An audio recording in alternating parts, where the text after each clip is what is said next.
I love when card games have accessories. Tiny balded men? Are you kidding me? Hello once again, friends and enemies. Toxy here, and welcome back to Card Game Review. Back in 2007, when I was just a little 12-year-old, Bakugan came out, and it seemed super cool. You had these tiny little dudes and balls, and you would roll them out onto your card, and they would open up, and it seemed really, really cool. And then I didn't want to play it after I had gotten my first little set, because I didn't want to spend too much of my parents' money collecting them. Now in 2022, I see that that's exactly what I would have done. Also, as a side note, the Bakugan community is much bigger than I anticipated it to be. Good job, guys. I'm glad you like this game. As a side note, last card game review, my Weiss Schwarz card game review, I did not correctly enunciate. Is that the word I want to say? I did not correctly convey the fact that card games change over time, and that I understood that Weiss Schwarz may not be the same now as it was back when I played. I'm gonna say the same thing about Bakugan, because Bakugan is definitely different from back when I played. Everything I'm getting here is mainly from the rulebook and like one video that I watched just to make sure that I was getting everything that the rulebook might not be telling me. So, Bakugan community, if there's anything I say that sounds wrong, go ahead and correct me on it. I thought Bakugan would be a perfect start to this second round of card game reviews, just because it's a game that I am just getting back into. I literally was just feeling like, hey, maybe I should get back into Bakugan, and so I bought some. I also think it was a good start just because I wanted to change up the format of these card game reviews just a tiny bit, and I thought Bakugan would be fun to do that with. That being said, since this is just a regular card game review video, I do need to specify that I am only going to be going over the basics of Bakugan, so I'm not going to be touching on fusions, Nanogon, or Geogon. Sorry, Slugler.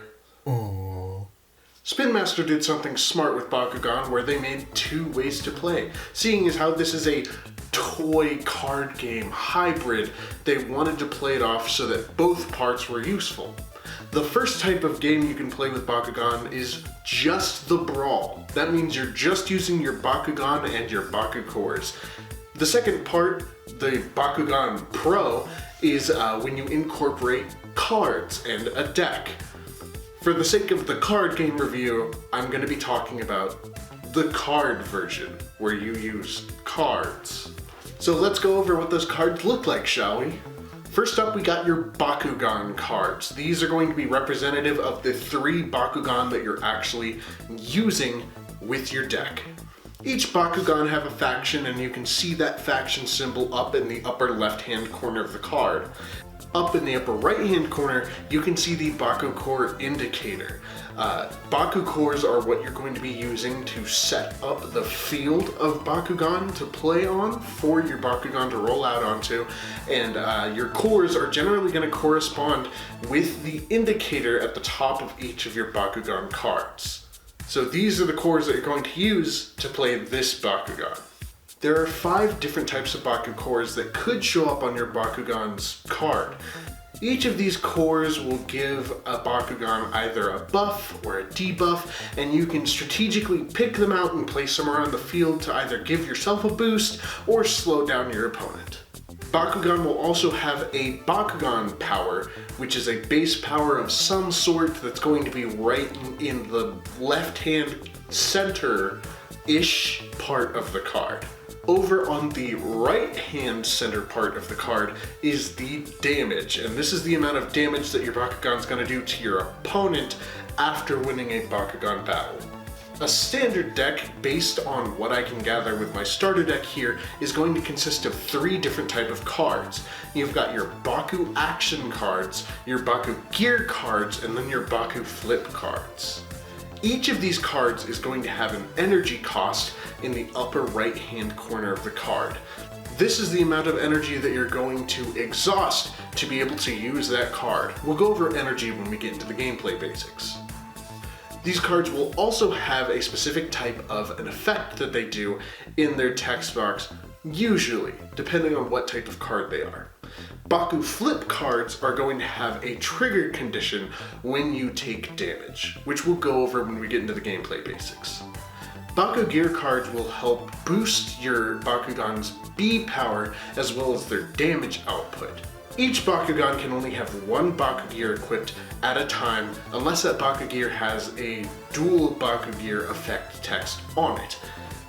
And those are the parts of the deck. Deceptively simple it seems, but let's go ahead and get into the gameplay and see if that's true. Now please remember that the gameplay that I'm about to show you is going to come straight from the rule book as well as that rule video that I watched, but they're pretty similar, so just keep that in mind while you're watching this. To start the game off, you're going to set your deck down, and each player will get 6 Baku cores that they can use to make up the battlefield. Since each player gets 6, the battlefield will consist of 12 all in all. The field that you'll be playing on in Bakugan is called the Hide Matrix, and in order to make it, you and the other player will decide who gets to go first, and you will take turns placing Baku cores down. First player gets to place the first core, the next player gets to play the next core, then back to the first player who sets the next core, and so on and so forth. So let's say our field looks like this once we're done, then we're going to take our Bakugan and our 3 Bakugan cards and lay them down.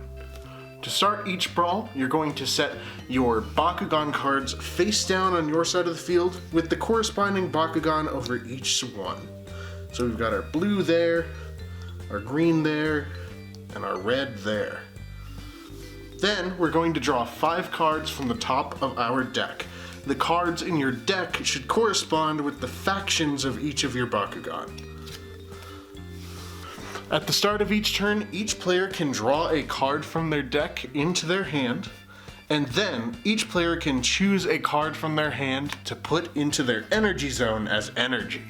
You can use your energy cards to pay for energy costs by taking the same amount of cards as the cost requires and turning them sideways, uncharging them. Next is one of the most crucial parts of brawling, is actually rolling your Bakugan out. So we're going to roll our Bakugan out from 2 card lengths away from the Hide Matrix, which is what your little field here is called, and then roll them toward the field until they hit one. There we go. When you roll your Bakugan, if neither Bakugan opens, both players roll again.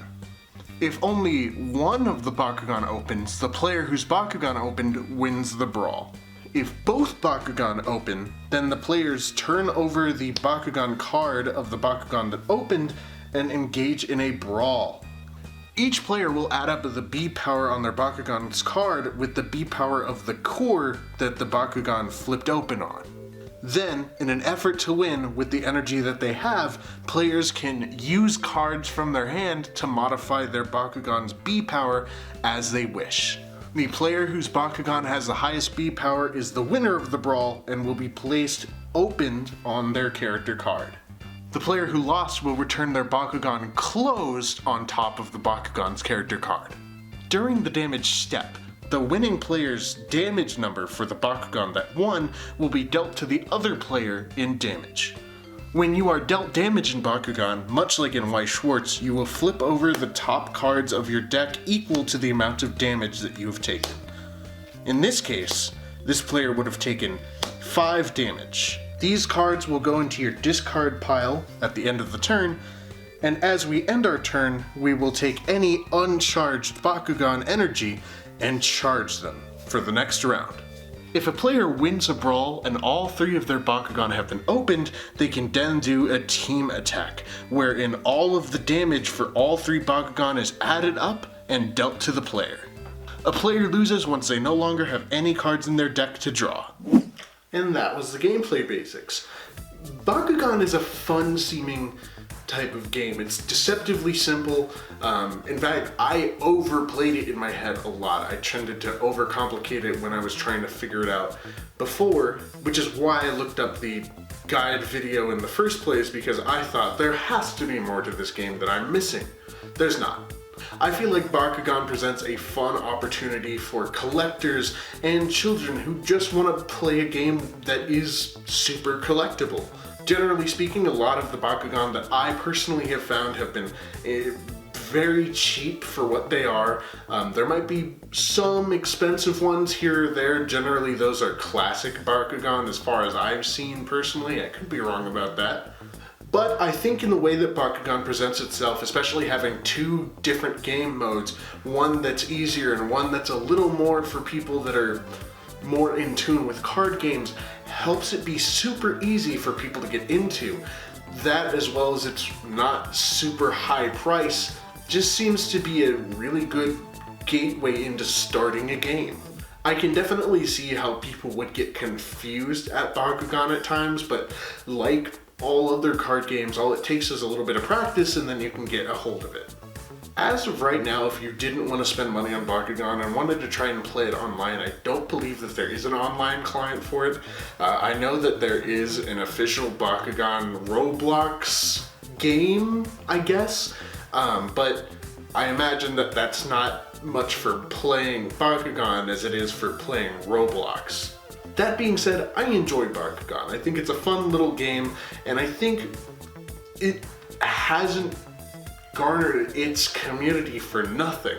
I feel like with the passionate community that it does have, it definitely has something here. And like I said, it's super collectible. I'm feeling Bakugan fever as I'm talking to you about this right now. That all being said, keeping all of these factors that I've talked about in mind, I would give Bakugan maybe a 6.5 to a 7 out of 10. You know, not the world's most perfect game, but still a perfectly fine game and a perfectly fun game for those that want to play it. And those are just my thoughts on Bakugan. That's going to conclude the review here. I hope that this video format was a little bit better, a little bit cleaner for those that do watch these. If you did watch, I hope you enjoyed. And again, Bakugan community, if there's anything that you feel that I left out that I could have touched on a little bit more, go ahead and comment down below and I'll take a look at what I can. Thank you so much for watching, and until next time, drink your water.